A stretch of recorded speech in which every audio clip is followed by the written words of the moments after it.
এক মুহূর্তের জন্য হলেও এই মন্দির থেকে ঘুরে যান।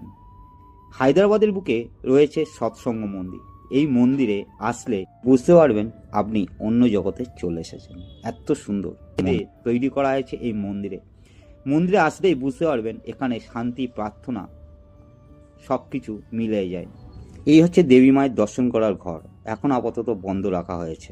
মন্দিরের চারিদিকটা কিন্তু অসাধারণ। হায়দ্রাবাদ আসার প্ল্যান করছেন তাহলে তো বলবো এই মন্দিরে এসে ঘুরে যাবেন, খুব সুন্দর লাগবে। এখনও কাজ কমপ্লিট হয়নি।